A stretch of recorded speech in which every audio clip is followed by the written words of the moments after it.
Hello everybody.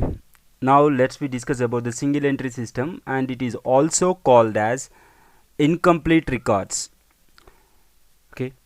So first we have to understand one point here. We are preparing final accounts from the trial balance, right? So final accounts means financial statements.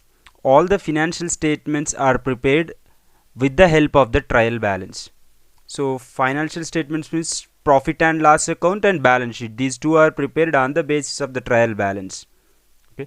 Trial balance is a summary of all the ledger accounts.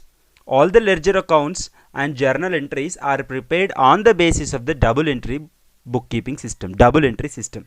So double entry system is the base for the, okay, from the double entry system we prepare, with the help of the double entry system we will prepare the ledger accounts. All the ledgers are summarized, and that summary is the trial balance. Based on the trial balance we will prepare the profit and loss account and balance sheet.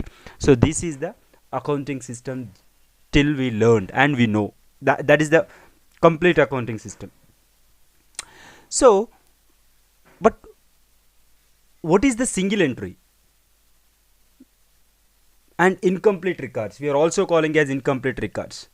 See, for example, small proprietors, they will do trade and small businesses, and they, it is not possible them to prepare all the accounts at a time, because they paid individual person, individual doing his business, and he is running his own business. His payment is made by him and he withdrawn the amount, and he given some sort of checks, and different accounting different business transactions are done by him during the day or during the week or during the month, during the year, but he didn't recorded anything based on the double entry system, based on the debit and credit. He don't know everything, he don't know anything about the double entry bookkeeping system. Then what he will do? Just he will record the summary, that's it. I paid, I received, like that he record.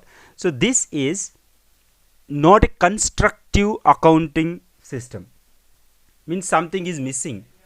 So that is the reason we are calling it incomplete. Again we are also called, for example, you are maintaining the accounts, and due to fire accident or some other any other reason, due to theft or anything, you lost some accounting data. So incomplete accounts, you have incomplete accounts.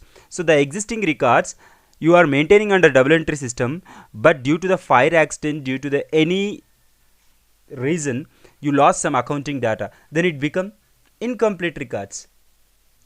Okay. So based on the incomplete records, it is not possible to prepare the financial statements for that particular year.